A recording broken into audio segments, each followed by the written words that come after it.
Hi, I'm Dan Strauss.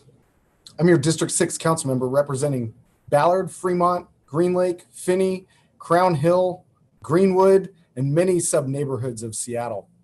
I want to start this meeting by first acknowledging that we are on the traditional and ancestral lands of the first people, represented in a number of different tribes and as urban natives, past and present, and honor with gratitude the land itself and the people of this land. Welcome to our District 6 Town Hall focused on the 2021 budget. We'll get into 2020 versus 2021 budget in just a little bit. And we're going to be talking about homelessness, public safety, cafe streets, a number of different issues that we've been working on here in District 6. And I'm excited to be with you tonight. In July, I held a town hall which included hearing from community council representatives from Ballard, Fremont, Wallingford, Finney, and Green Lake. We also had a community panel on race in District 6, which was really impactful because we were able to hear directly from District 6 residents on how race impacts their daily lives. I again want to thank them for sharing their personal experiences, as it was a privilege for us to hear their perspective about living in District 6. They used personal energy to educate many of us about what their daily experiences are, and I really again want to thank them. Tomorrow, October 14th, is George Floyd's birthday. I hope that you'll take some time to reflect on his life, his way of living, and how you are showing up in the world during these unprecedented times.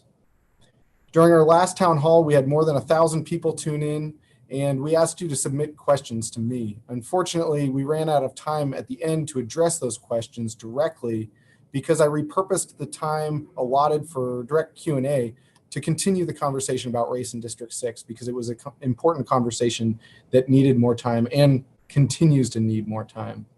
During this town hall, I wanted to build in more time to respond to you directly, and I'll give a short intro, and then we will be focusing primarily on your questions. We will be inviting community councils and neighbors back to future town halls because it was really wonderful to have everyone on a panel together.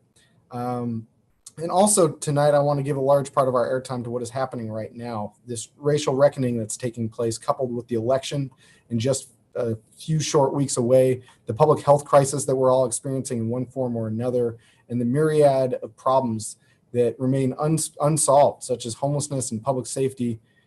That's what I'm here to discuss with you tonight. And while we won't be able to cover all areas in great detail, what we can focus on is the work in local government and the role of council in mitigating some of these more challenging aspects of this moment in time. And we will also be following up with folks directly about their answers to their questions if we don't get to you tonight. So please remember to vote, remind your friends to vote, and remind your family to vote. With that, let's get started with tonight's town hall. As COVID can't last forever, these updates are for how we as a city use our resources during the pandemic, planning for recovery, and life after the pandemic. Focusing on my work here in District 6, every week I continue to have District 6 resident meetings.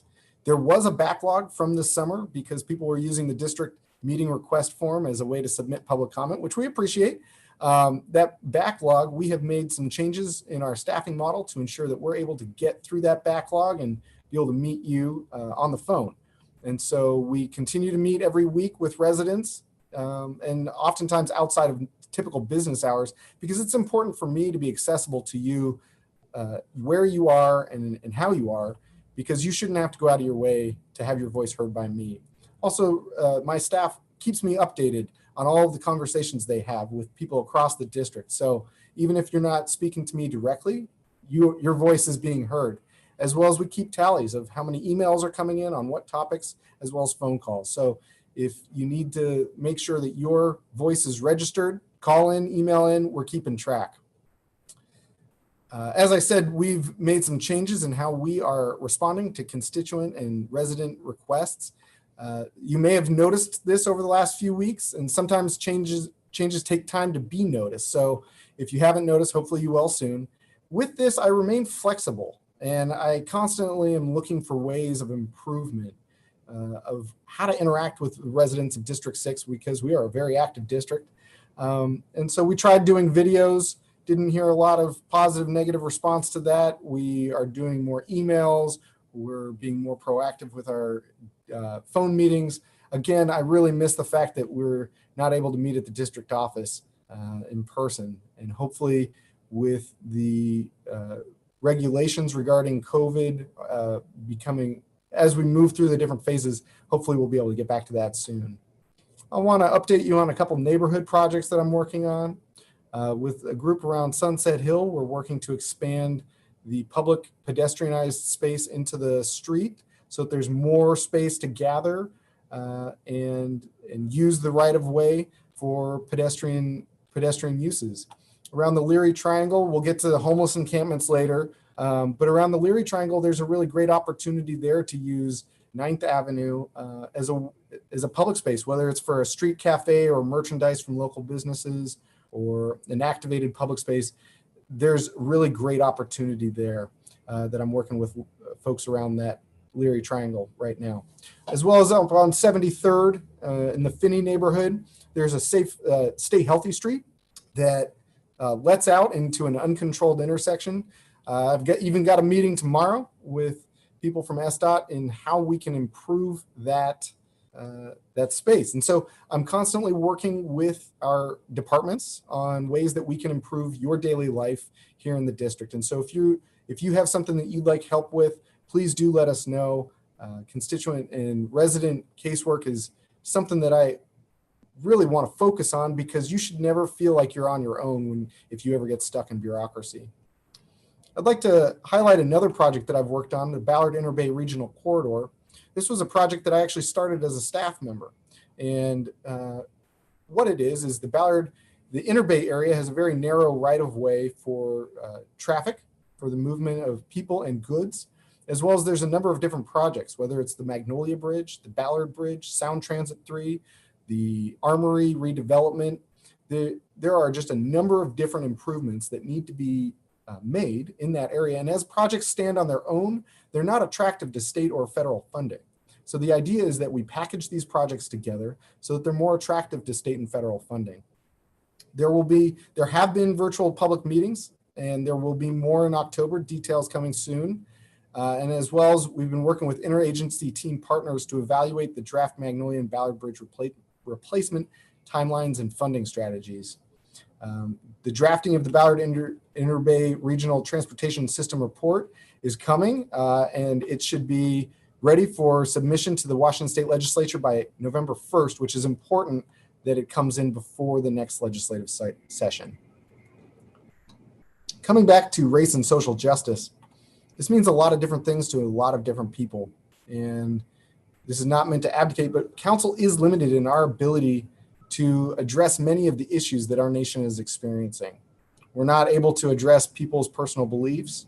And while that is challenging, council is able to focus in on systemic issues that are present in our system and forms of government and bureaucracy. We have the ability and opportunity to put resources behind community groups and organizations focusing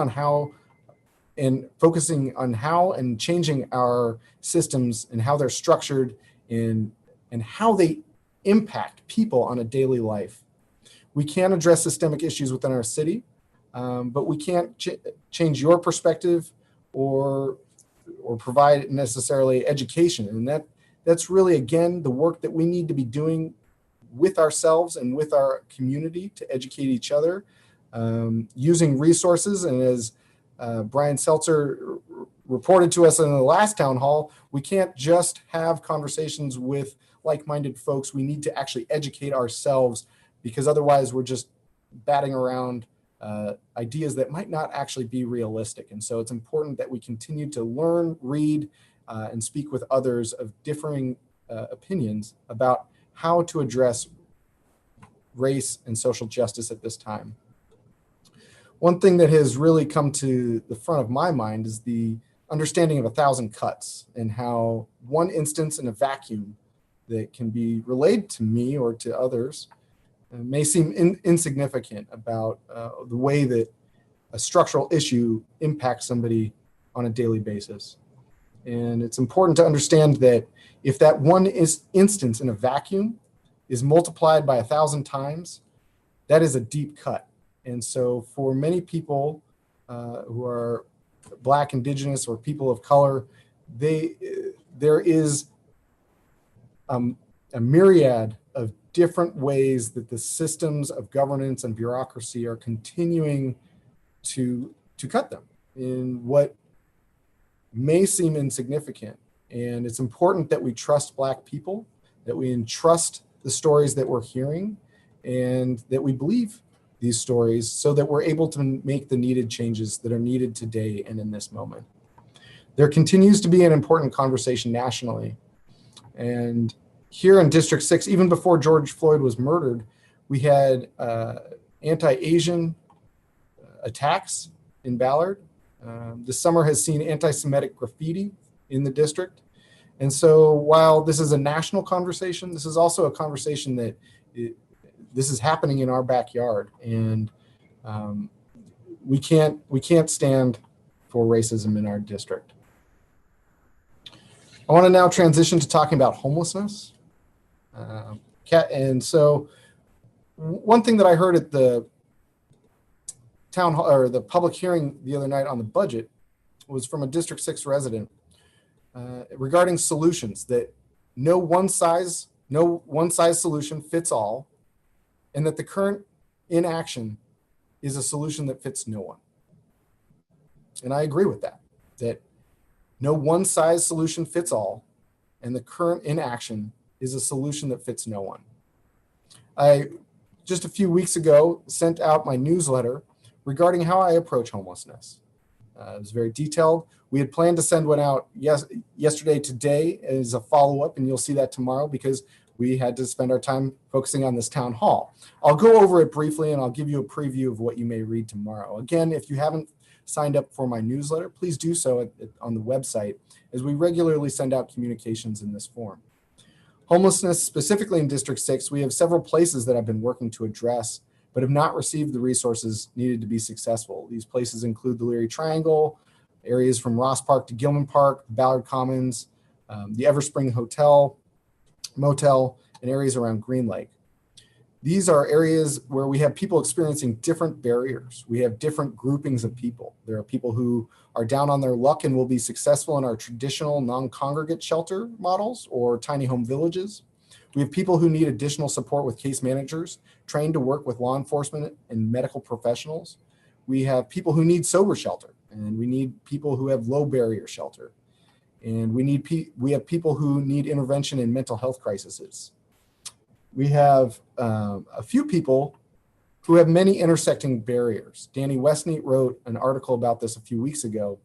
And for folks such as this who have had the diversion work, have had the stick of being incarcerated, and still neither the carrot of diversion or the stick of incarceration have worked to rehabilitate them.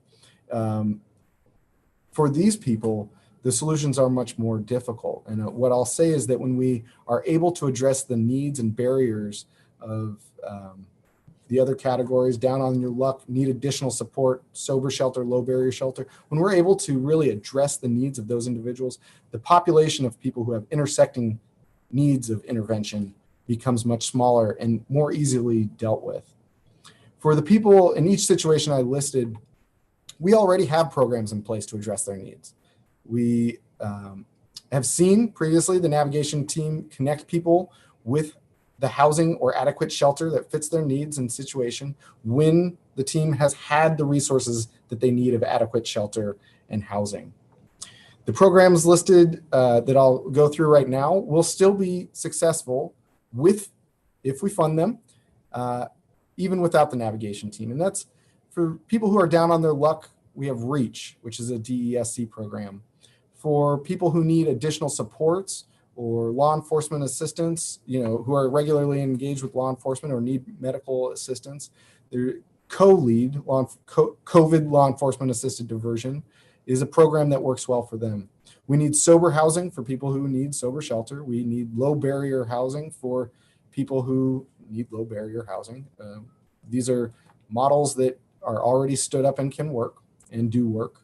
And we have the mobile crisis team for people who are experiencing mental health crises.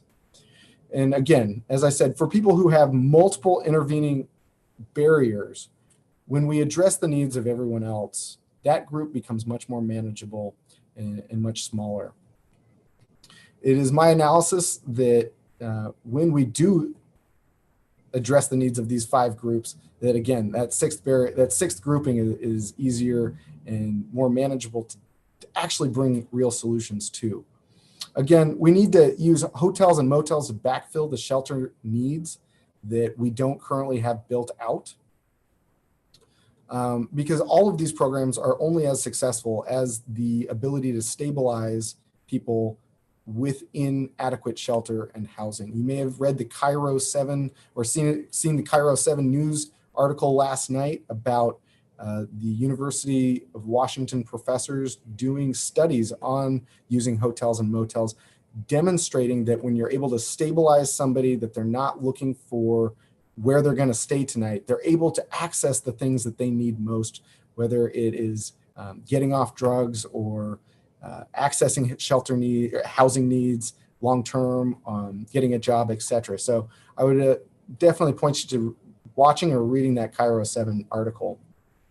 And so let me be clear that I have asked for encampment removals to be completed across our city without using what has been traditionally known as sweeps. I'm again asking for these, and I've asked for these resources to be deployed in our neighborhoods, not next week, not in 6 months, today.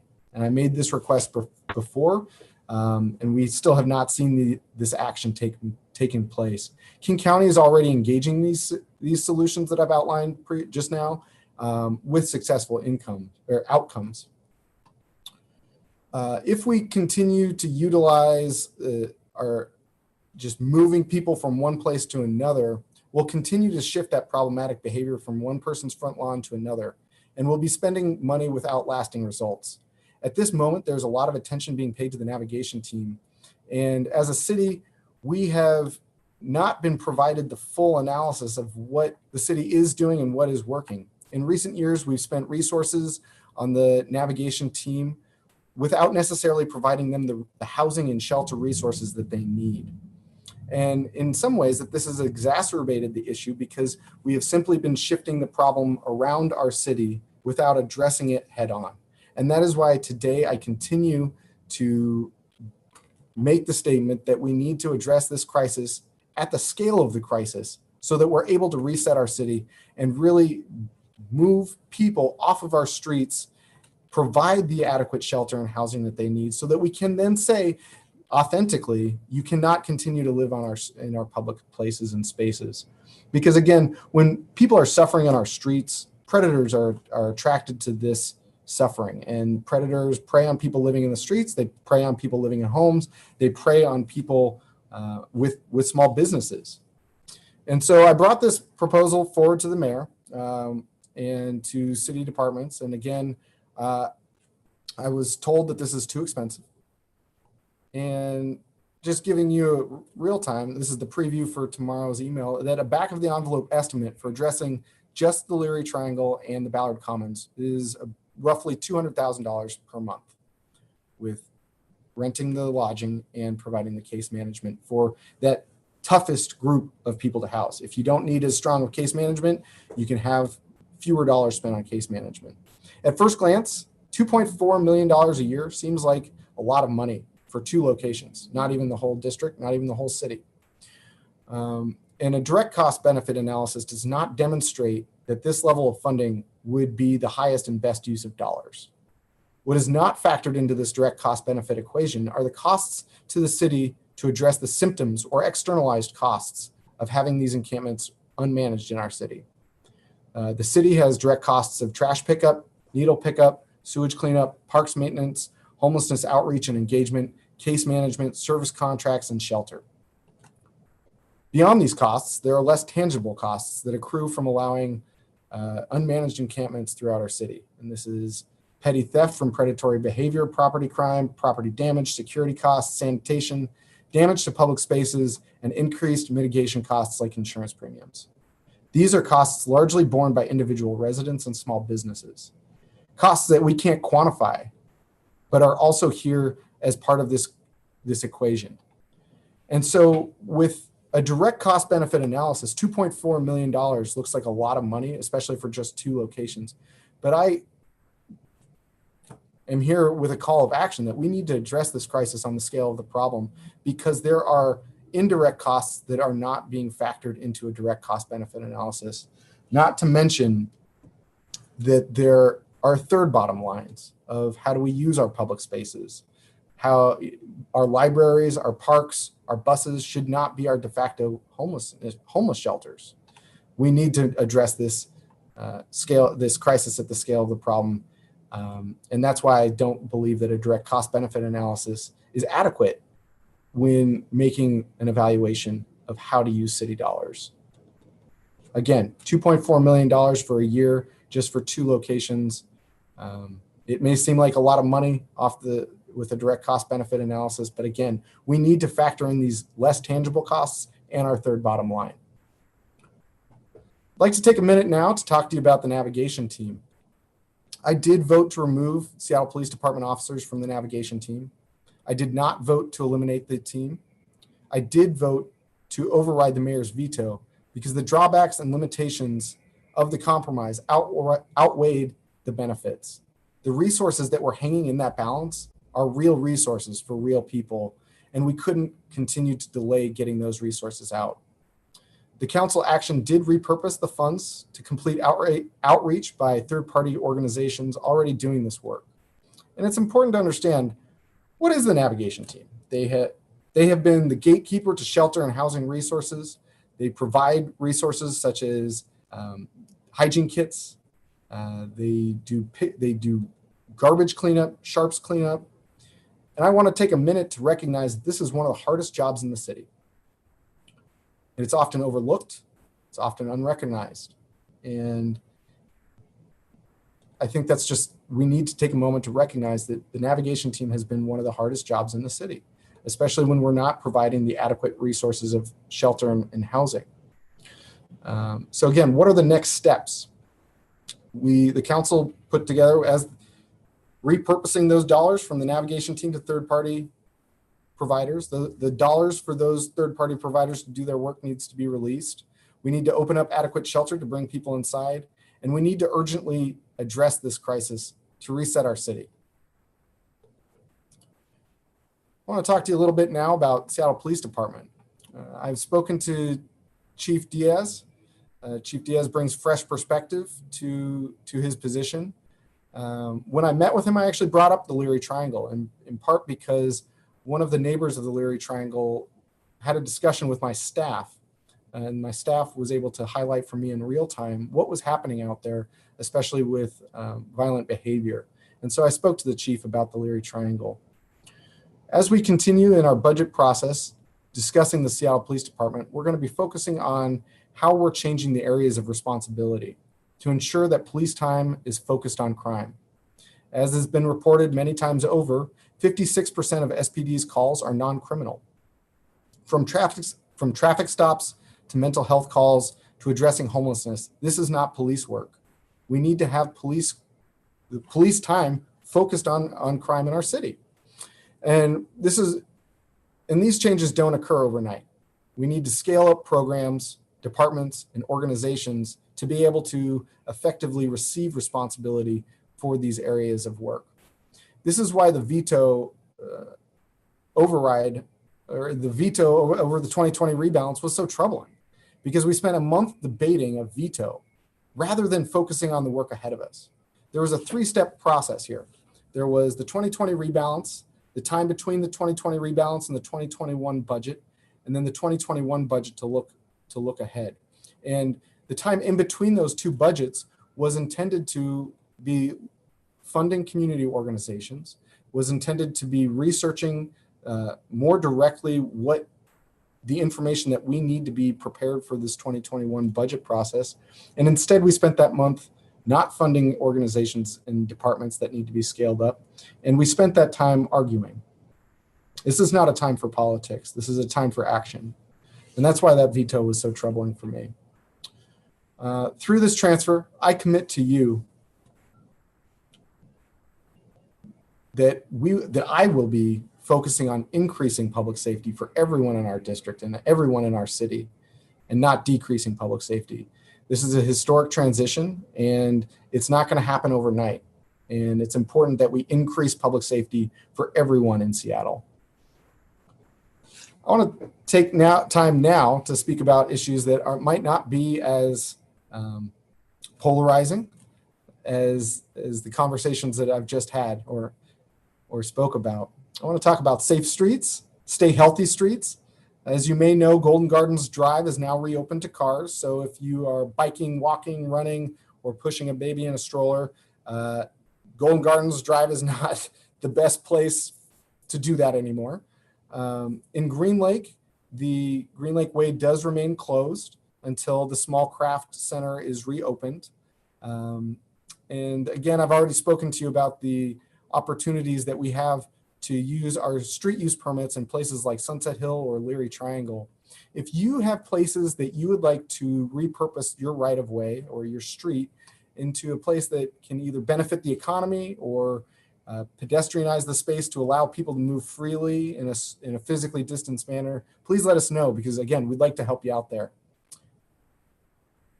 One of the areas that this has been very successful is cafe streets. I first heard about cafe streets from local businesses, and there were incremental initial steps and successes with the street cafe permit, and then being able to use the parking space as well as the street. And now in Ballard, we're seeing that a full street cafe permit is in use. There are still ways to improve this, and I'm looking forward to working with SDOT. It was just on an email today and a phone call today about how we can move forward. You know, in New York, on their sidewalks, they've got, bubble tents there's a French restaurant out there using bubble tents. There are ways that we can ensure that as we transition into these winter months, that we're able to stay warm and dry and frequent these businesses that at this time do need our economic support by frequenting them.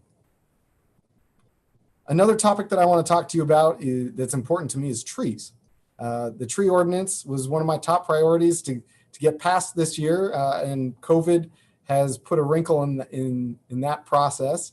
My first meeting as the chair of the Land Use and Neighborhoods Committee was focused on the tree ordinance and tree work. And even though COVID has put a wrinkle in the legislative work, because as you may remember, the governor had an ordinance for a large portion of this year that only allowed COVID-specific legislation to go through. So that's what led to that delay. In this interim, SDCI has taken steps in the background to improve tree protections. There's a new director's rule that's in draft form, and we're anticipating it from the mayor's office any day now, that expands the definition of exceptional trees. It creates significant tree definitions with replacement requirements and requires certification and training of tree service providers. Now, I know from many of you that there's a specific tree in Ballard that could be cut down any day now.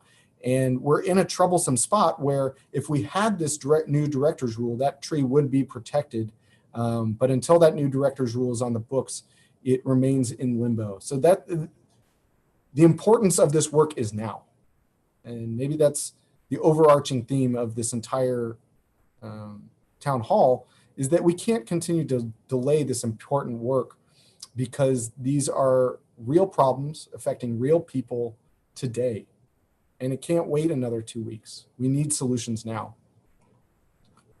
In this budget cycle specifically, I propose to increase the funding for tree enforcement and to expand the city's tree ambassador program, potentially, and we'll see what the report brings back, but potentially to have a citizen arborist program of some sort, which I think would be a good way of empowering everyday people in protecting trees. And again, I'm still committed to working and passing a tree ordinance, hopefully in 2021, and we'll continue to see how this process goes. Lastly, before we get to talking about the budget, I'll talk a little bit about the farmers market, because farmers markets have never been more important. It's an outdoor, socially distant, physically distant way to purchase food and combat the increased food insecurity that some folks have experienced during COVID. I worked right away as the pandemic started with city departments and Seattle King County Public Health to reopen farmers markets, starting with Ballard. And since then, I've assisted farmers markets in managing their new layouts and getting assistance from city departments. In this budget cycle, I've proposed to create a city staff position to support our farmers markets. And I've also requested recommendations on code changes that we could adopt to make it easier for markets to operate so that their permitting is more streamlined, because they are providing such an important public good for us in our rights of way. Beyond just creating connectivity between people, it's fresh food that we really need as well.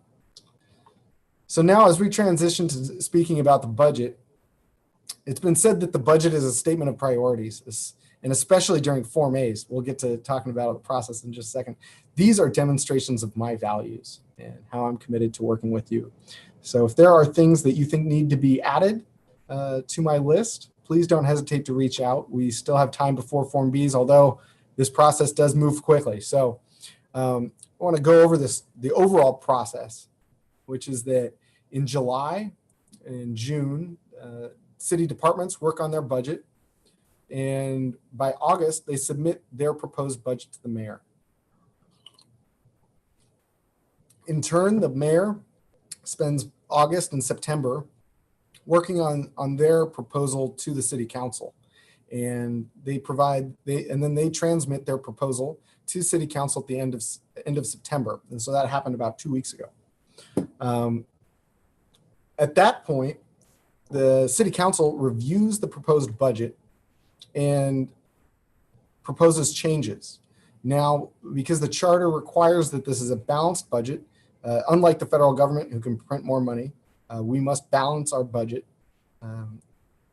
When the mayor sends down her budget, we have any cuts that we make, we have to balance those, or any additions that we want to make, we have to balance those with cuts from other places in the budget, unless there's additional revenue. Something that I want to really call out in this budget process this year is that we were facing a very steep decrease in our general revenue.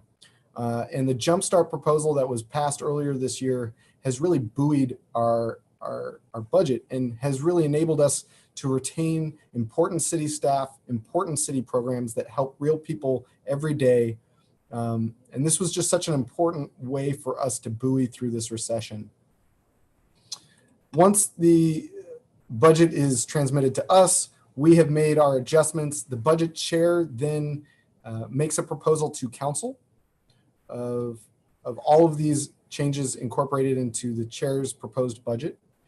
We then have one more opportunity to make changes there. Again, any additions we make have to be cuts in another place.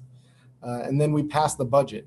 And so for all of this process that started in July for city departments, we're talking about the 2021 budget, even though it's 2020 right now, because this budget is then passed at the end of November. December goes through making sure that we are able to implement it. In January 1, 2021, we have our 2021 budget already in place so that we can get to work. So that's why it's the 2021 budget and not the 2020. This is a job that we take very seriously, because these programs that we fund help everyday people. The services that we provide are important. Our duty is to provide you services as citizens, as residents of our district. And it's important that there's accountability, that it's not just one branch of government creating this budget. The executive proposes her budget, we make changes so that there's so that it's not just made in a vacuum, because it's important to ensure that your taxpayer dollars are allocated in a way that this moment demands. Among my priorities this budget season, I've already submitted proposals that would increase the funding for business improvement areas to provide outreach, cleaning, and security services, to increasing funding for healthy food access food programs, and expanding Fresh Bucks, providing resources for tenant protection and property owner assistance as we navigate the COVID recession and eviction moratorium expiration. And again, I'll jump back to Jumpstart, which provided funding for rental assistance so that landlords could be paid directly when renters were not able to make rent. And this is a way that we're able to keep landlords solvent and ensure that residents aren't taking on additional debt. I have another amendment to support workforce development, especially as it relates to our working waterfront, and maintaining funding for key transit and transportation projects, because we know that the projects that we work on today and fund today and build today are going to be ready just in time for us to come out of this COVID pandemic. I have other priorities that I mentioned earlier, including tree enforcement and supporting farmers markets. And beyond what I've already proposed, I'll be supporting other priorities in our budget, like improving public safety for everyone in our city, evaluating every budget decision through a racial equity lens, and minimizing layoffs to city employees. This budget brings with it many questions about priorities, resources, and other aspects of living in our community. And that's why I've held this town hall today, is to hear from you. And so at this time, I'd like to transition to our question and answers. And I have Noah on, who is our committee clerk from the Land Use and Neighborhoods Committee, to ask the questions today. Noah, take it away. Hello. All right. Hi. First question is from Susan. And Susan asks, do you support providing safe and private housing for homeless people by providing hotel rooms for them? If not, how will you meet the needs of those living on Seattle streets this winter? Thank you. And so this goes back to the conversation that I was having about the newsletter that I sent out, that it is important that we use the existing resources that we have to house people. And as the Cairo 7 news article yesterday demonstrated from the researchers from the University of Washington, when we're able to stabilize people within a secure place that is safe for them, because mats on the floor or congregate shelter doesn't work for everyone. A lot of these places, if you're having tensions with another individual who's also sleeping in that open air space, you might not sleep well at night. For a lot of people, it means that you have to line up at 5 or 6 p.m. at night and you're out by 6 o'clock in the morning. And so we wonder why we see people sleeping in our public spaces during the day. And it's because we're not providing them a 24/7 place to be. So yes, I support using hotels and motels and any already built resources that we have. Again, I'll highlight my conversation from just a minute ago about the direct cost benefit analysis, that we have to expand that to understand what our third bottom line is and what other costs are being incurred to private residents and to other city departments.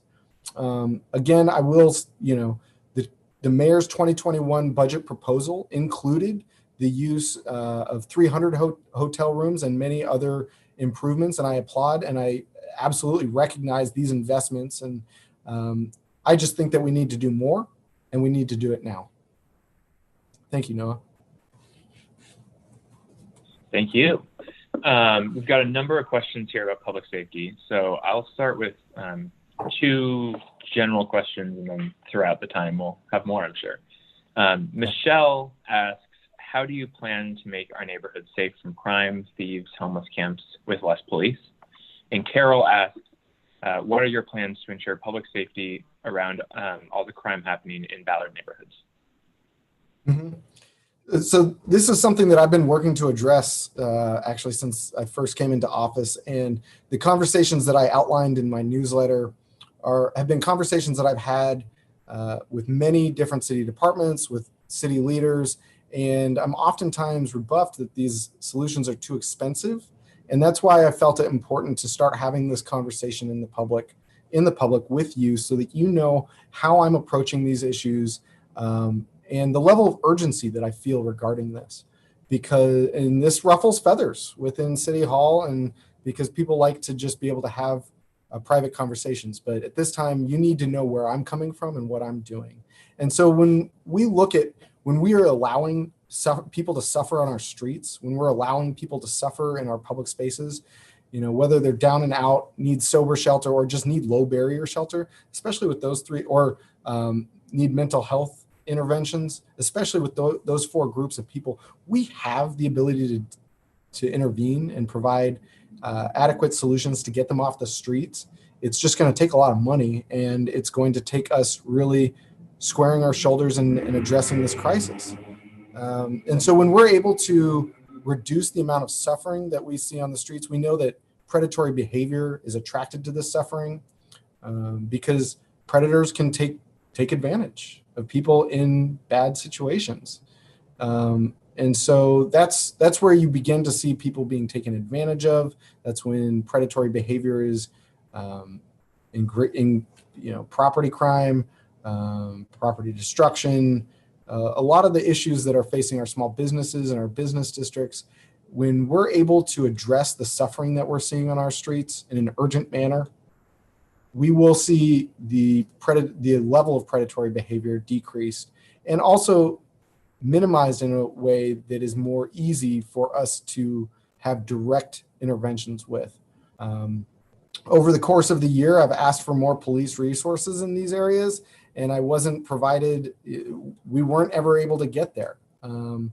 And I think that just calls out for me the increased urgency that we should not be putting homelessness outreach and interventions on our police officers and our police department, that we really need to be addressing homelessness and public safety from the bottom up. And the first step in that is removing people suffering from our open spaces and our public spaces.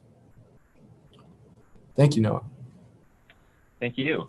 So to follow up from that question on public safety, Frank asks, what do you think is an appropriate or adequate level of police staffing to provide property protection, personal and home safety, and traffic control now and after other groups are up and running that can take over some functions? What would be response times in your district to a call like a home burglary or a threat of bodily harm with that level of staffing? Thanks. So I think what's really important for us, while response times are quite important, what's really important for us to focus on is the closure rates of these reports and calls to 911. Because again, with our police department focusing 56% of their calls, 40% of their time on non-criminal behavior, these are the questions that we have been asking and that we will continue to ask as we evaluate the 2021 budget, because the answer to that is not clear in a specific number of how many officers are needed to address the needs of the area of responsibility, because currently we are putting too much responsibility on our police department for things that are not traditional police work.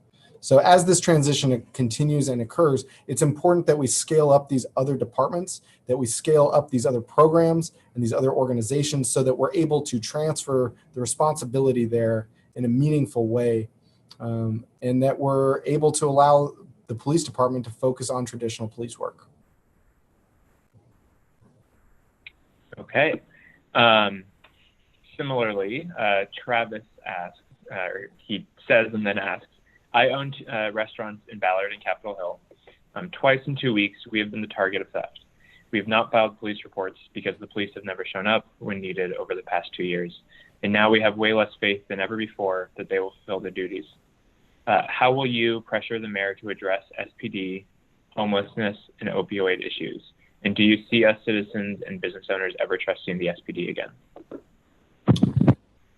I sure hope so. To the last question there, Travis. And what I'll say is that I had a meeting just earlier this week with the deputy mayor and some Ballard businesses about this very specific issue, because what some Ballard businesses are experiencing is that there seems to be more of an organized criminal effort rather than just one-offs or people make crimes of opportunity. And that's why I brought together and the conversation about what can the mayor be doing, what can we be doing, and so that's one of the impetuses for bringing forward the Form A, the budget amendment, to increase the amount of funding that we provide for BIAs to address outreach and security.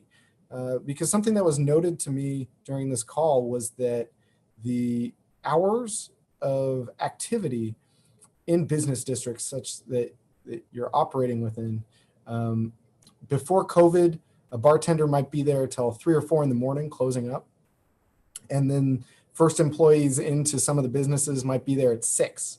And so there's really only a 2 or 3 hour window of time that there's limited activity in the street. Whereas now with bars closing at 10, now 11 p.m. at night. Bartenders there till about midnight. There's an increased amount of time that the street doesn't have eyes on it. And that's why it's important that the city is able to focus that in some of these business districts that have been shuttered during the pandemic, that we're able to get resources out there. The mayor's team said that they would be looking into it. We'll be circling back with business owners, and we'll follow back up with you as well, Travis. All right. Thanks, Noah. Wesley asks, the Leary Triangle area and surrounding areas around 8th Avenue and 46th Street continues to be a location that draws people experiencing homelessness in West Woodland. With the navigation team defunded, how will the city engage people living in the street and connect them with the services needed? He continues to say, our community is willing to invest in improvement plans in that area, community garden, additional seating for restaurants, for example. Are you willing to endorse and support the implementation of these initiatives? And that was from Leslie? Correct. Great. So Leslie, we should definitely connect because I've been working with a couple of the neighbors there. Absolutely endorse, using our public rights of way for activated and economic uses. I think that in that entire area, this has been an area, industrial districts have been a place that for a long time that when we don't address this crisis, that's where folks have gone. About 5 or 6 years ago, when the jungle was cleared from under I-5, the jungle was cleared with an understanding that it was too difficult for outreach workers to meet people there, and that's why it needed to be cleared so that we could get the services to people that they needed. The second step to that never occurred was funding those solutions to the level that they needed to be funded. And so while the navigation team at this time has been cut, those dollars are still held in place to fund third-party organizations doing the exact same work that are already existing, that already know how to do the work. We just now need to get those organizations that funding so that they can get out and do the work in our community. Especially down in the industrial district, this is an area that I myself travel, and I walked around the Gilman Park with a resident there, and it's someplace that I go through often because it is important for me to know exactly what's going on the ground on a daily basis. So again, just to sum that all up, we have the funding for outreach. We just need to deliver those dollars to those organizations and get that outreach going. But again, outreach is only as successful as the adequate shelter and housing resources that we have available. And so that's why I continue to make this a mandate that we address this crisis at the scale of the problem. All right. Ariel asks, I am very concerned about the high number of vacant buildings in the district, many that are slated for eventual redevelopment or used to contain businesses that were pushed out by steep rent increases. These vacant buildings are being covered in graffiti and leaving neighborhood business areas looking seedy and feeling unsafe. Is there any recourse to encourage building owners and developers, some of whom are not local, to either speed up development, keep the properties clean and protected, or lower rents to encourage businesses to move in, or at least retain the businesses that are currently renting? Ariel adds that there seems to be little incentive to not leave these buildings vacant, and points to 15th Avenue Northwest as an example, as well as examples along Greenwood Avenue, and the effect there that it's having on the community and walkability. So a couple things within there is that for businesses that are existing in locations that are either threat of eviction, we had, when COVID hit, we restructured our staff model so that one of my staff members was essentially doing small business casework. And one of the businesses that he helped on Finney Ridge was experiencing this very problem where the landlord was looking to increase the rent. It was not being flexible. My office was there to help. And so if you're having problems like that, please reach out to us because we'd like to help you in those ways. We were able to help that business owner. For vacant properties, if there are graffiti or violations of land use, etc. One, you can email SDCI, and if you do, please CC me, as well as you can use the Find It, Fix It app, something that I regularly use when I see there was a stop sign on Ballard Way and 17th that had fallen down a couple weeks ago. I used the Find It, Fix It to report that, and that's the one-stop shop for all departments, and so that's the best way to report that. But again, if you're having a specific issue with a specific building, please reach out to SDCI and or my office, CC both of us or us. Thank you. Okay.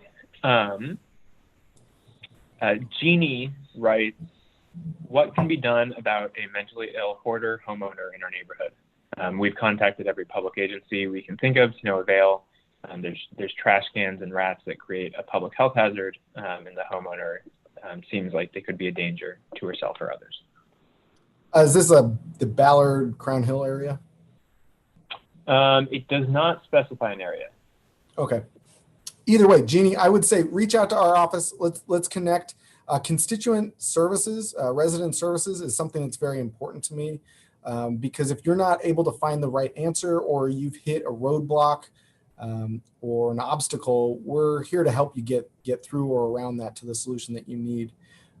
If there is somebody who needs mental health assistance, there are programs that we can connect you with, as well as if they have become a danger to themselves or others, there are additional steps that we can help you identify because it wouldn't be safe for our community. So reach out and let's see what solutions we can get for you.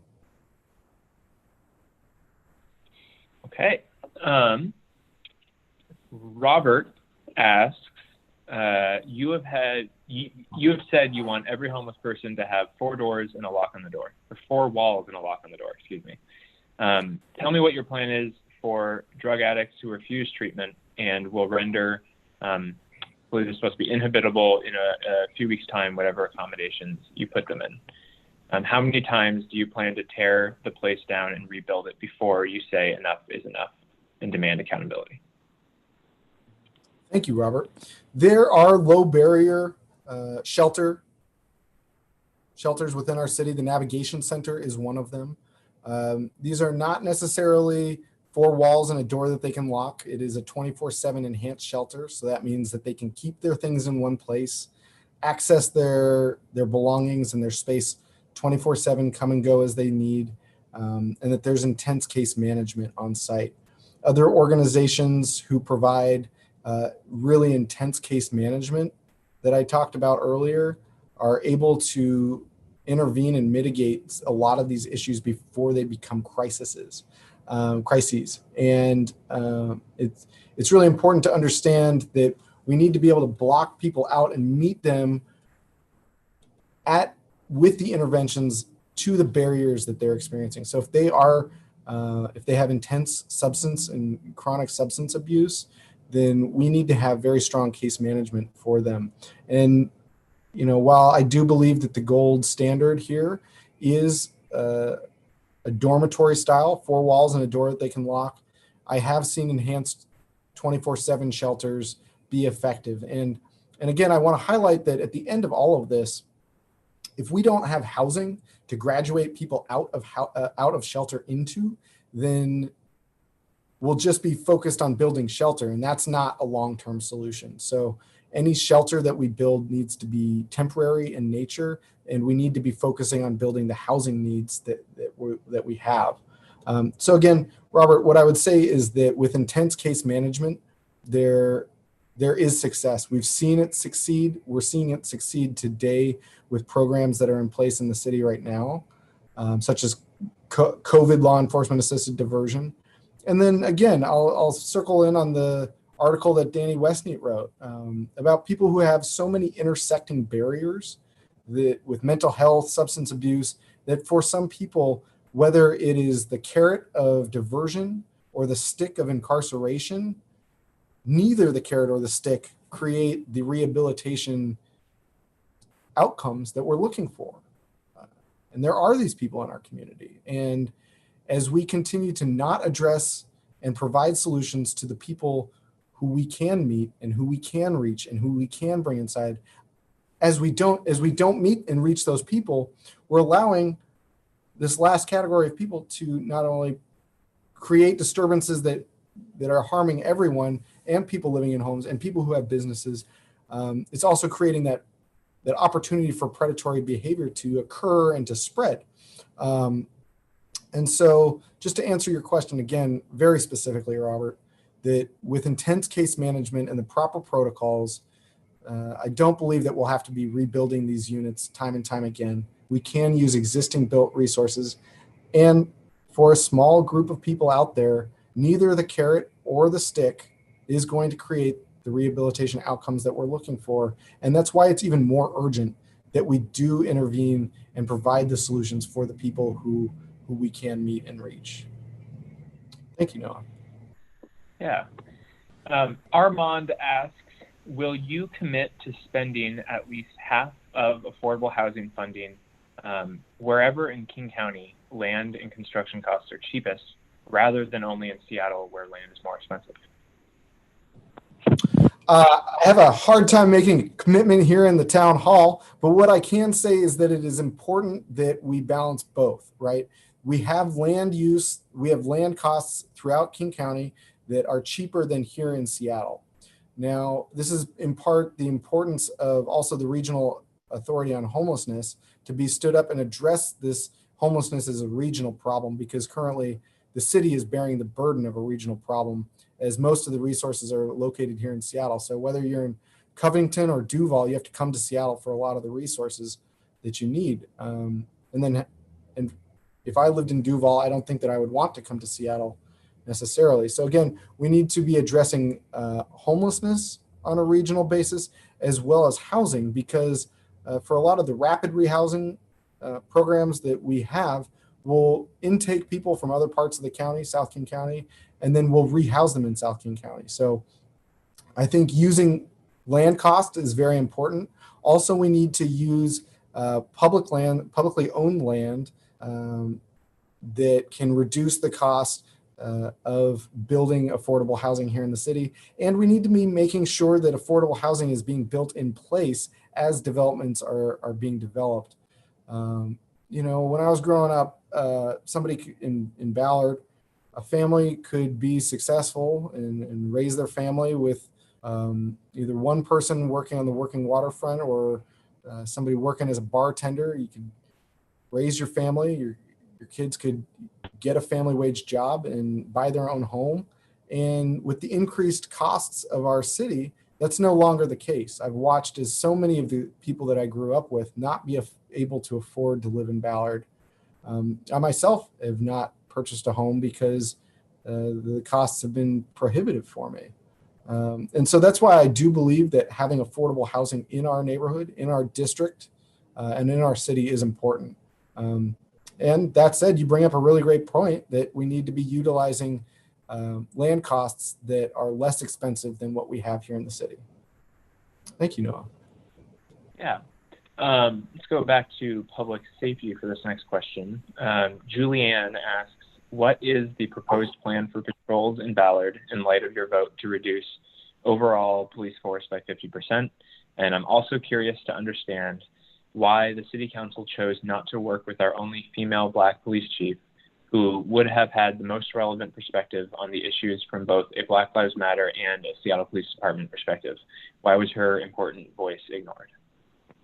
Yeah, thanks, Noah. So, number one, a lot of the 2020 rebalance budget choices that were made were done with provisos. We were able to send out a newsletter that has really important graphics, and I wish I had the graphics set up right now to be able to show you, which is that the way that the proviso works is that the money is held until a report is filed, and that money is not redistributed to other places until the requested report is filed. Once that report is filed, if it is adequate and meets the needs, then that funding is released. And if it does not, then that funding is redistributed. So for a lot of the reductions that were made in the 2020 rebalance, that is how that was structured. So there was not a 50% reduction made in the 2020 rebalance budget of the Seattle Police Department. And number one. Number two, I had conversation with Chief Best in July. At that time, I said, please do follow up with me and call me anytime to discuss this matter. We never reconnected. And so to say just flatly that there was not that connection made, I made personal effort to make that connection. And we did need to go further. Additionally, in budget processes, the traditional way to ensure that you don't, a department director, or in this case, a chief of police, is not pummeled by 100 questions from 9 council members. We have an established process. Thank you. We have an established process that all 9 council members funnel their questions to a central staffer. A central staffer then communicates with an analyst in the department and answers those questions, funnels those answers back. And so that process was occurring during the 2020 rebalance process. And immediately afterwards, having conversation with Chief Diaz and Dr. Fisher, we redoubled our efforts to ensure that there are increased communication lines so that we're able to make educated and important and well-informed decisions, and that there's not a perception that there's a lack of communication.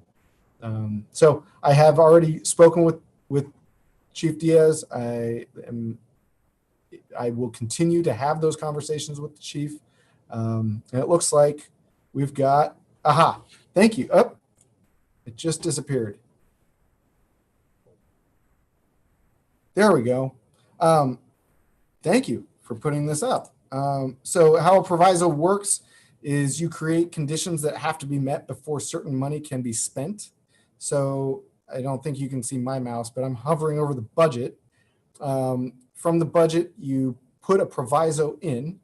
That proviso says that some money is conditioned until a report is issued before that money can be spent. So that report is written and meets the needs that are requested, and those funds would then be released. Now, if that report is not made or the report is not sufficient, then those funds can be redistributed elsewhere. So I think that that's an important nuance of budgeting, that a lot of the changes that we make in our budgets are provisos, so that, because this whole process, legislation, budgeting, governing, is an iterative process. It doesn't just stand in one place in time. It really is a process that is continuing, because as the environment changes, as the information that we have changes, as just in the last 6 months, so much of public perception of how government should be working has changed. We need to be flexible enough to meet those needs in the changing environment. And so that's one reason that a proviso is so important. Thank you. Thank you for putting that up there. All right, ready for the next one? Yep. Great. Lisa asked, in a Real Change interview last year, you said that you had contemplated leaving Ballard because of a lack of leadership. What would you say to those of us who are considering leaving now because they feel there's a lack of leadership? Well, my response to thinking about leaving was I stood up and ran for public office.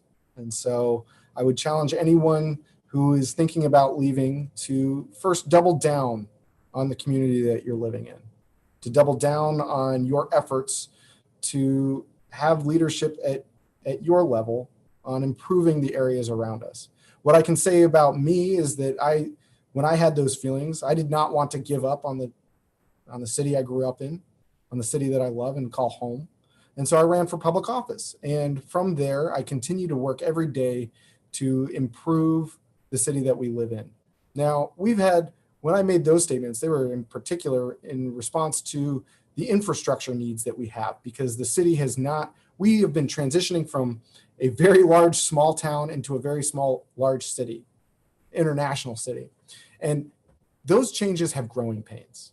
And it's important for me, and that's why I talk about the tree protections. That's why I talk about transit. That's why I talk about meeting this homelessness crisis on the scale that we're experiencing.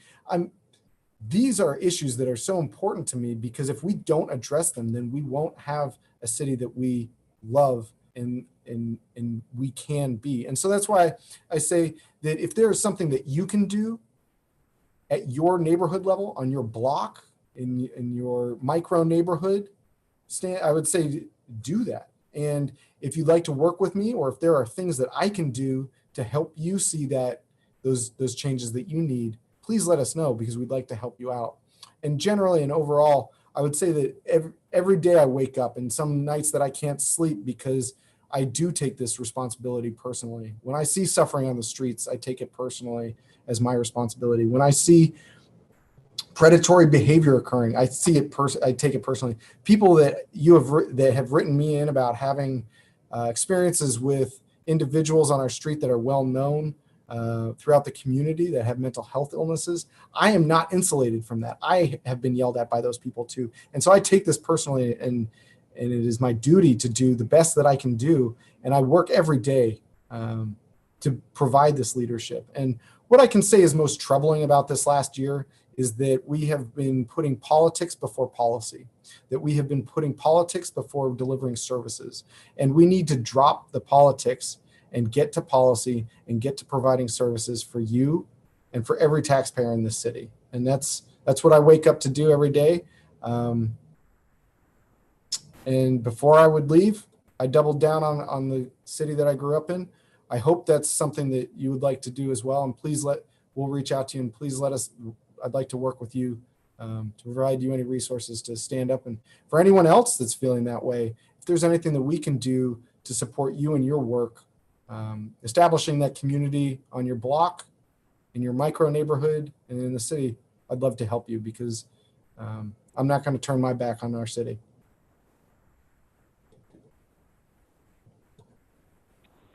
All right.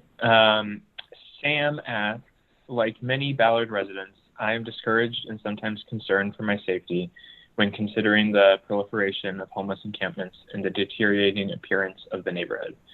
Simultaneously, I am concerned for the individuals in those encampments who lack the support and resources to improve their living situation. What are your plans to revitalize Ballard's public areas and make them welcoming to all residents, while also ensuring that homeless persons receive the support they need? Thank you, Noah.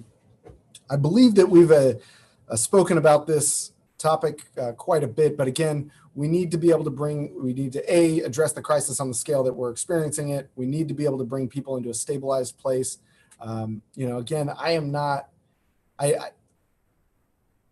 the idea of managed encampments makes me feel I haven't landed on it yet, but at this point, we have so many unmanaged encampments throughout our entire city that management is better than what we've got going on right now. And so we need to address the crisis at the scale of the problem.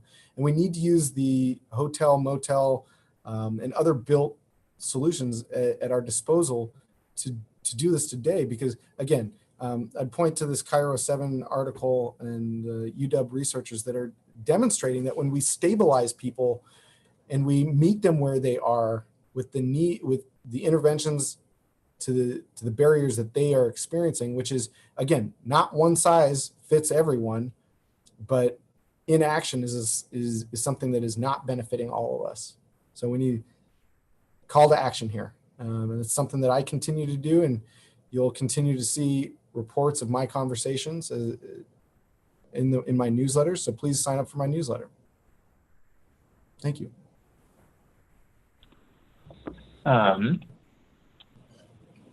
Tom asks, if our church, I'm not sure which church, but if our church converts or rebuilds to provide low-cost housing, would the city provide social services in the neighborhood? At the church? I believe that's the question, yeah. So we can, as I discussed, the city has worked with organizations like the Ballard Alliance and others to fund a 60-40 cost sharing split for outreach workers. This is something that can be done. I would say we should reach out to Tom and have a conversation more about your specific needs, because again, every situation is a little bit different. There are ways to do this. And there are also organizations because there's a couple steps that need to take place. I've already worked with a couple churches to see if this is possible. So we bring in a group called Enterprise, and they do an evaluation of how the site can be redeveloped to provide housing, what type of housing, whether you want it 30 to 60% of area median income, 60 to 80% area median income. It becomes a little bit more difficult when we're talking about 0 to 30% area median income, because those are folks that are mostly on disability or other types of insurance. And so those are more geared towards permanent supportive housing. But Tom, we'd love to work with you to help connect you with the people that you need to be connected with, to understand what your options for redevelopment are, what types of people you would like to be serving.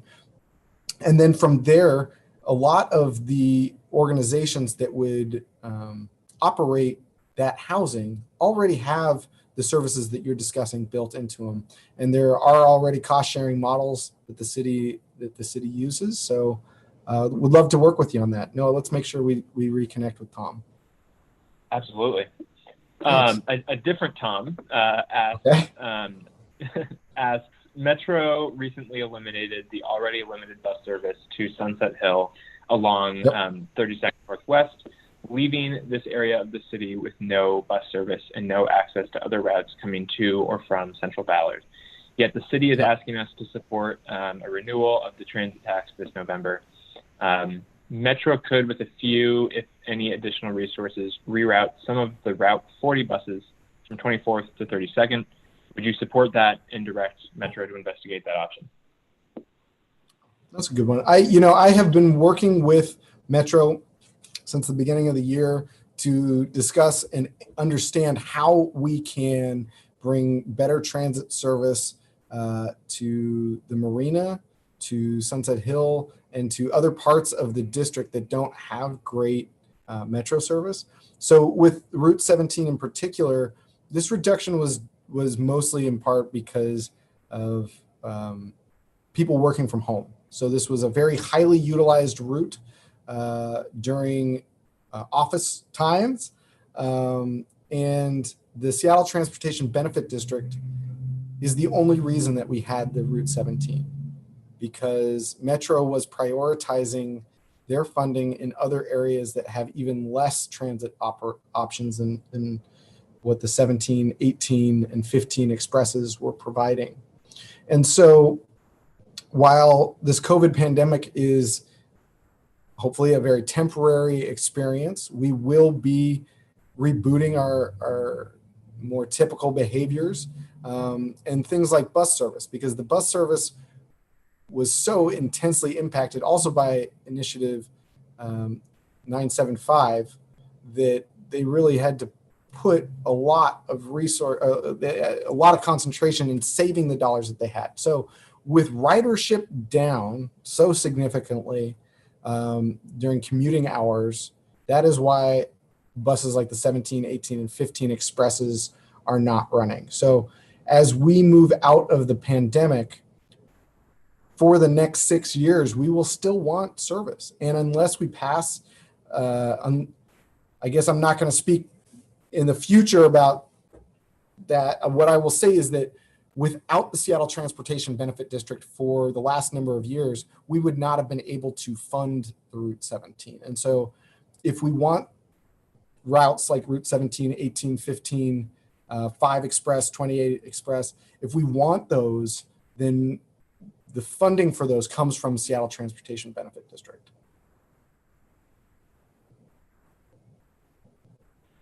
All right. Two similar questions here. Carolyn asks, what zoning can the council implement to create housing diversity in neighborhoods and stop the demolition of affordable housing? And Ryan asks, what are the priorities for increasing the housing stock in Ballard? We need more units built, protections to stop displacement in public housing. Right now, we're not even keeping up with market demand. Prices are going up, and even more people are being evicted and displaced. Mm-hmm. So this was a lot of the work that we were discussing around.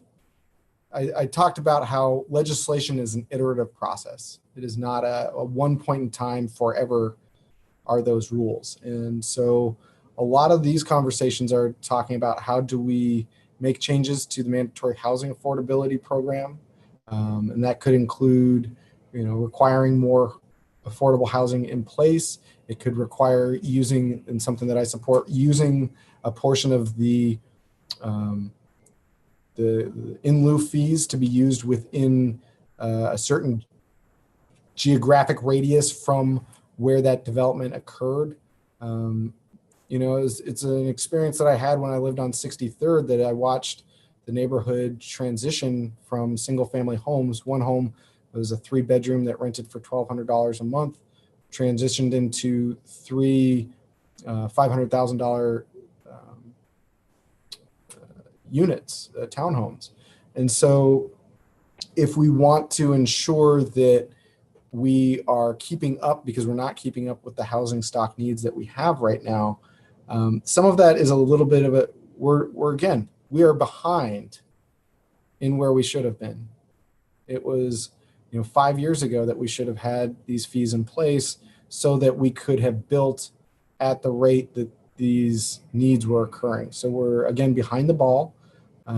Those fees have been coming in, and you will see the Office of Housing accelerating their ability to build units that are affordable under 80% area median income and spanning that 30 to 60% area median income.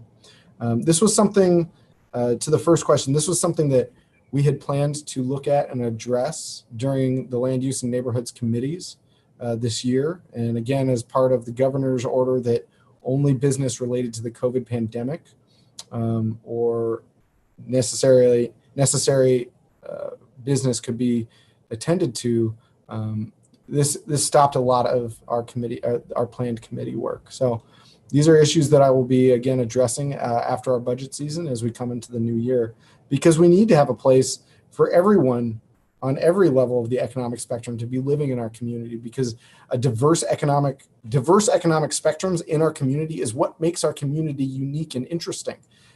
Because if it's all one type of person, we're all just looking at ourselves. So I'll be looking forward to working on that in committee with Noah. All right, looking forward to it. This next question is from Jenny, and you've touched on pieces of it, but there's some pieces that we haven't talked about as much, and it's about public safety and homelessness. How will the city address the increase of crime, especially within and around encampments, with even fewer police officers, no navigation team, and without any follow-through for convicting people who are repeat offenders? Will the people who are rampant drug users and assault perpetrators that infringe on the community members' rights be held accountable by law and required to either choose court-mandated locked-down facility treatment or jail time, and given resources to stay off the street and slowly reintegrate back into society? Thanks for that question. There are many prongs to that question. One is talking about Ricky's Law, which is involuntary detention for somebody who's experiencing substance abuse. There are not secured detox facilities here in King County. So we would have to, there's one in Chehalis and there's one in Spokane. And so that becomes very difficult. That's something that needs to be, again, addressed at the county level. And that, I think that would be important. An important solution for us. Again, want to call out the earlier conversation about how for some people, neither the carrot nor the stick works. And that's when solutions like Ricky's Law needs to come into place. I think that there were some questions that are more pertaining to separately elected officials. And Noah, could you repeat the question? Just there were many prongs there. Yeah, let me make sure I have it back up. So jumping into the kind of question parts, how will the city address the increase of crime, especially around encampments? Will people who are, and specifically without any follow through for convicting people who are repeat offenders, will people who are rampant drug users or assault perpetrators that infringe on the community members' rights be held accountable by the law? And will they be required to either choose court-mandated lockdown facility treatment or jail time? Okay. So I think I've spoken to a majority of that. All that, again, to round out with saying that when we have people suffering on the streets, that predatory behavior is attracted there and that criminal element is attracted there.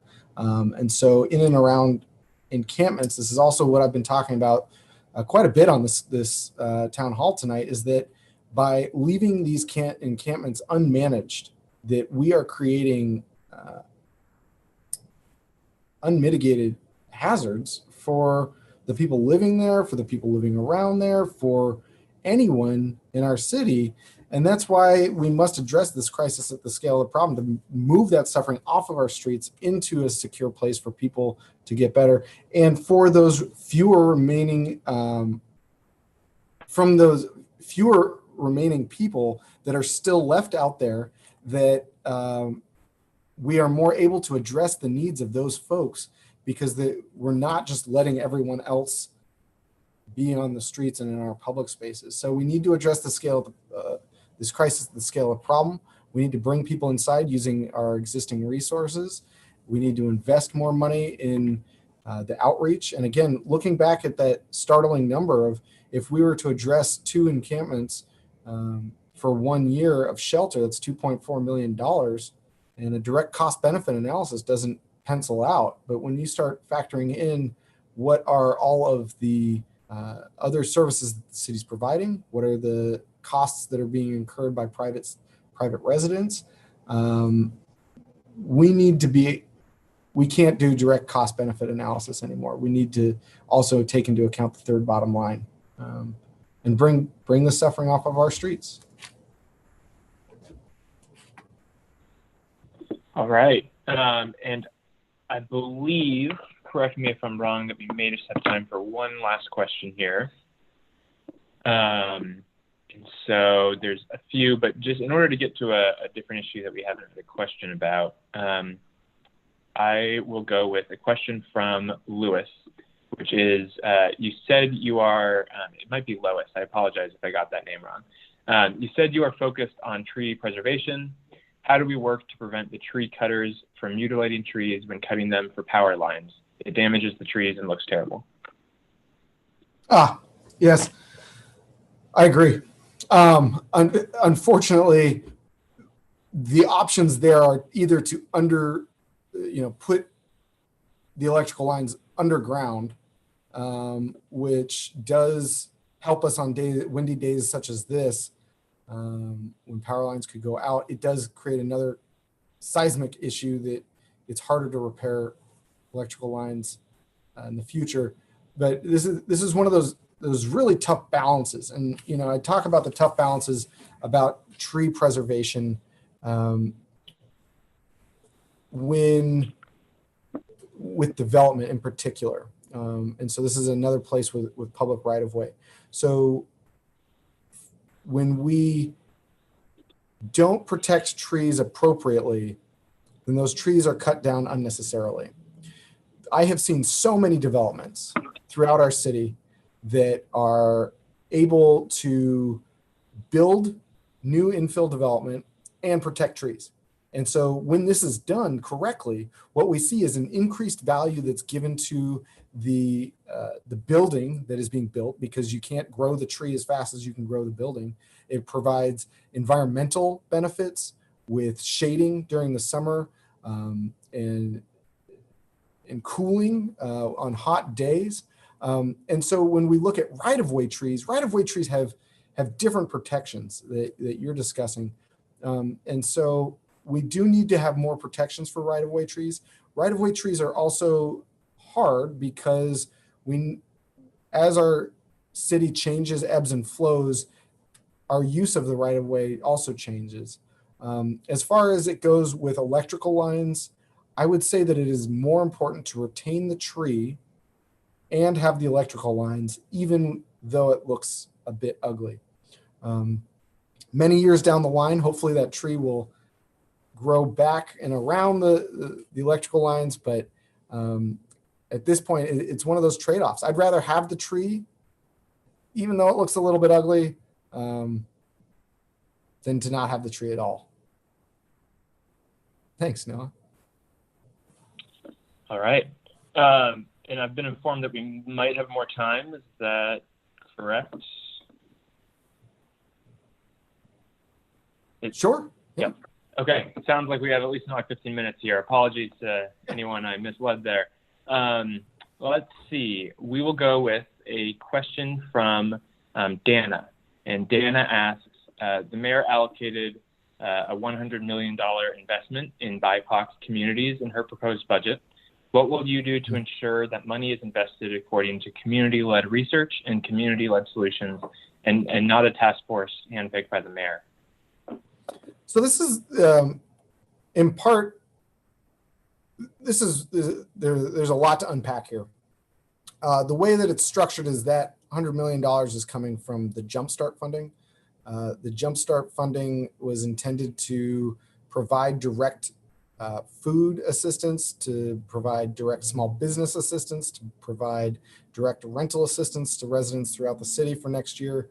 I am not going to pit that against one another, between things, just to say that without the Jumpstart proposal that was passed this year, our ability to provide resources to Seattleites would be much more difficult. When it comes to deciding where those dollars go, participatory budgeting is something that has been proven to work in the past, and that is the best way to go forward. There's definitely at times the role of government to decide where that funding should go. But right now we're at a point where communities are saying across our city that we know what's best for our neighborhood. We know what's best for our community. And so we have had participatory budget processes here at the city. Your Voice, Your Choice is one of those, where, for instance, in District 6, we would be provided the option, we would rank your top 6 projects, and here's the list of the projects that could be funded. And the projects that the community decides are most important are the ones that are funded. And that's why it's important to have a participatory budgeting process. We heard this as a direct request that came out of the summer. And that's something that I am going to support. Thank you, Noah. Yeah, okay. Next question is from, I just lost it. Here we go. From Claire. Claire says, thank you for committing to reducing SPD's budget by 50%. What can we expect from you in the current round of budgeting? What are the biggest obstacles that might prevent you from making cuts to SPD? And where can Seattle residents put pressure in order to make it easier to make those cuts?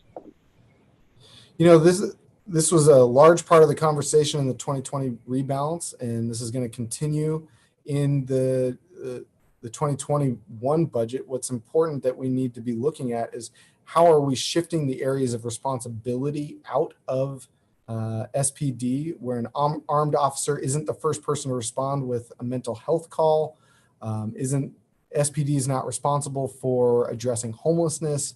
We need to ensure that, for instance, in Oregon, the program called Cahoots responds to 20% of Eugene, Oregon's 911 calls, and they are primarily mental health focused. And there are at times that the police are aware of who they're intervening with and are able to respond if needed. But the understanding that we need to lead with the appropriate first responder in the appropriate amount of time, and that we need to shift these resources and we need to shift these areas of responsibility is what's most important. And that again was what was troubling for me about the veto of this of the 2020 rebalance, was because we need to start scaling up these programs now. We need to start understanding and investigating which departments can take these transfers. And as for what is going to be the biggest challenge is that a lot of this work has to be bargained by the union. Because if we are shifting work out of the police department, the reality is that a lot of it is going to need to be bargained. And that's why pursuing out of order layoffs is important, is because while we have those conversations here at City Council, we are having those conversations in a vacuum. We're having those conversations with lawyers and academics who don't have a real world application because it's never been done before. And so that's why it's important for us to understand in a real world situation with real world answers, how that will, what answers we will receive when those questions are asked to the appropriate committees. Thank you, Noah. Thank you. Andrew asks, why was the navigation team disbanded without something in place ready to go? Oh, that's a good question. And so as we were discussing earlier, the navigation team has been the gatekeeper to shelter and housing resources across our city. And so there are already other third-party outreach services that can make those referrals. We need to transition that funding now, and we need to open up our shelter resources to be able to house and shelter more people. Because again, mats on the floor, overnight shelters, these are emergency shelters. Emergency shelters are not a place for people to stabilize. We again need to have a place where people can have those four walls and a door that locks, or have the 24/7 enhanced shelter, so that they can start moving beyond survival of what's happening tonight. Do I have to lay awake because I'm afraid of somebody else sleeping in the same open room as me? So what are the other resources? We've got other outreach services. We need to get them their funding, and we need to get them moving today, not 6 weeks, not 6 months. Okay.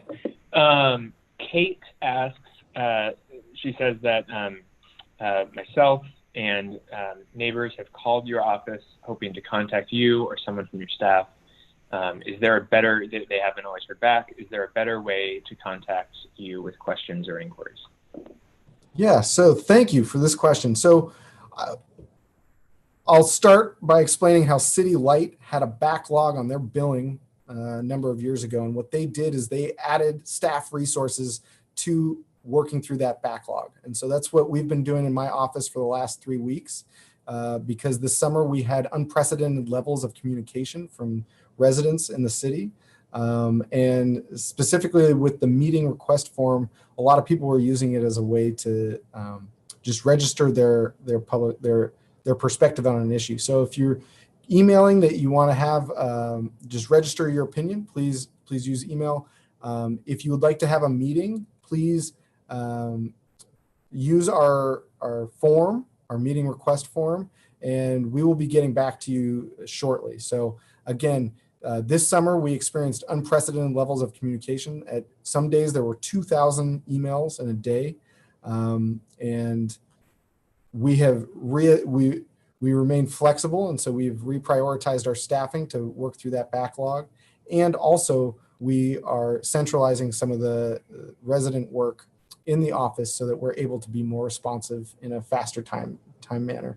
I would also say that working remotely has changed the way that we work. It's in some ways made it more easy, and in many ways more difficult. So Kate, my apologies, and anyone else out there that hasn't felt like they've heard back, my apologies. We're working to speak with you, and also to understand that if there's an issue that anyone on my team can help you with, that can resolve the issue for you, that they are empowered to do so. And that oftentimes working with my team to get you the solution that you need, maybe faster than having a meeting with me, because they're briefing me on a daily basis on the conversations that they're having.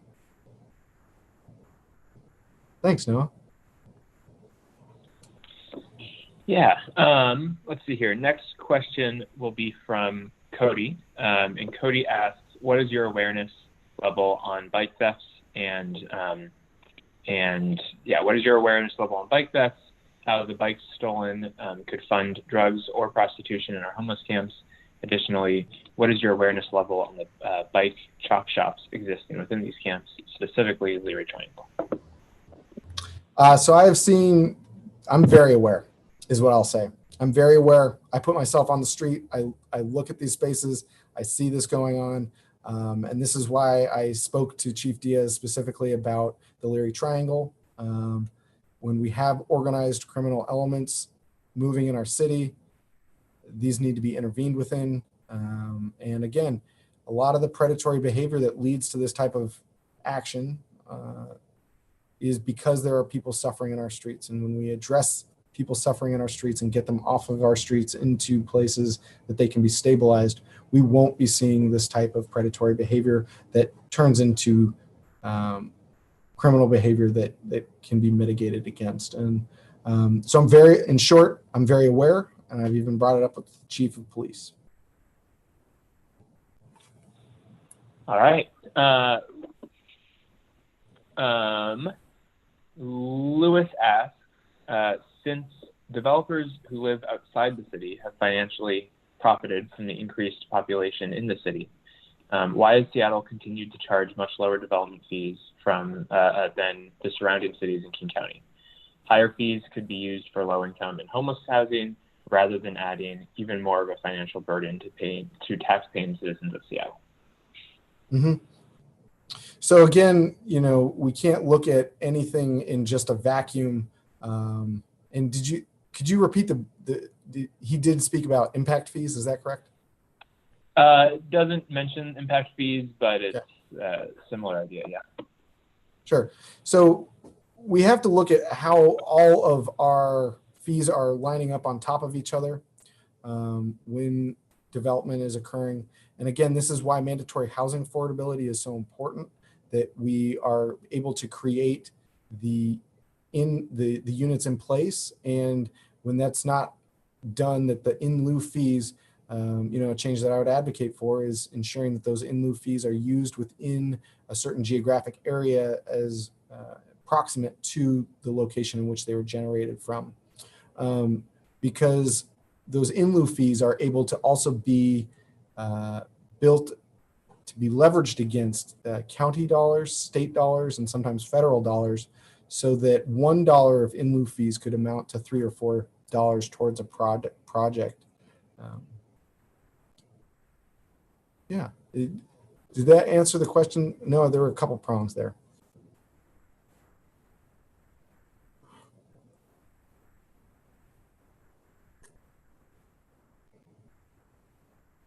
No, you may be on mute. Oh, sorry about that. I was on mute, wasn't I? Apologies there. Yeah, I believe that addresses the question. Great. I believe we have time for just one last question here. And I just lost, I have one picked out, and I just lost the name of the person who asked it. I'm trying to find that. But if I can't, I think I remember the question. The question was, what do you do to stay grounded in the district in doing this work? And how do you make sure that you are reflecting the priorities of Ballard, Fremont, Crown Hill, et cetera, and not just the other voices on council? Yeah, thanks. That's a really good question. The way that I stay grounded is that I speak to people. I oftentimes drop in on people. I sometimes ask their opinion and not let them necessarily know who I am. I oftentimes will pick up the phone here in the office. So if you call in and it sounds like me answering the phone, it might actually be me. I speak to people who have differing opinions than I do. I speak to community organizations and residents. But again, I think what's very important and grounding for me is when I speak to people that don't share my opinion or don't share my perspective. One person in particular in our district who really, what I really appreciated when talking to them about homelessness is they said, Dan, you've volunteered in a number of different ways. I volunteered at a soup kitchen for 4 years during college. You're off mute now, Noah. What he said to me is, Dan, you experience the people who want help. And I experience the people who don't want help. And there's different populations and different people out there. And that was very important for me to understand, because that's what gets back to the one size doesn't fit everyone, but inaction it doesn't fit anyone. And so it is important for me, and I continue to have conversations with people that I know share different political views than I do, that share different perspectives than I do, who live in our district. So that's, I walk in the district. I frequently am monitoring throughout, whether it's Leary, Green Lake, Finney, Ballard. I'm regularly spending time there. And I also can't go unrecognized in the grocery store. I was at Fred Meyer just yesterday, and somebody, even with a mask on, came up to me and said, hey, and they shared their opinions with me. They shared their perspectives. And I walked away having a much better understanding and feeling more grounded. So I really appreciate that question. And you said that was the last question, Noah? Correct. Yep. I believe we are out of time. Well, I want to thank everyone who submitted questions tonight. I hope this conversation answered most of them, and for some people specifically, we'll reach back out to you directly. I'm very proud to represent you. The people who live and work in our district make our city unique. And while we may not have uniform agreement, I remain humbled and honored to represent you. We need to have the tough conversations that we've had today. And if you hear something that you don't agree with, I encourage you to explore not only what you think, but why you think, and most importantly, share all of that with me. While I might not get to respond to every single email, I am reading your emails on a regular basis. Back to the grounding conversation, I was having dinner at a restaurant and an outdoor seating patio. And a gentleman walked up to me and asked, are you Strauss? And I said, yes, I am. And he said, I emailed you today. And I said, what's your name? And he told me his name. And I said, you know what? I actually read your email, and I shared with him the content of his email. And he was a little taken aback because with so much going on, I don't have the time to respond to every email, but I am reading them and I'm listening to them, and that keeps me grounded. And my goal is to continue this conversation that we're having within our district. And that this is not the start, not the end. We're continuing, and we haven't had a moment in time that demanded more of us as a community than what we're experiencing right now, which is why I find it imperative to call and have this conversation with you. If you missed the last town hall, you can find it on YouTube on Council Communications. If you search YouTube for Seattle City Council Communications. I do plan to host more town halls and regularly. So please sign up for my newsletter, as we'll be sending regular updates to make sure that you know what's coming up. And we also just send out updates of interesting things going on in the district. And again, I'm very proud to represent you. And the state of our union at this time is in a tenuous position. It's moments such as this that I recall on the premise of America, which is the preamble of the Constitution. Which is in order to form we the people, in order to form a more perfect union, establish justice, ensure domestic tranquility, provide for the common defense, promote the general welfare, and secure the blessings of liberty for ourselves and our posterity, do ordain and establish this Constitution for the United States. And while thankfully the understanding of people has changed since that Constitution was written, it is up to us, the people, we the people, to make our union more perfect, to make our city more perfect, to make our district more perfect. and it is an absolute honor to represent you and endeavor in this work during these most challenging times. Thank you, District 6. I look forward to continuing to work with you and continuing this conversation.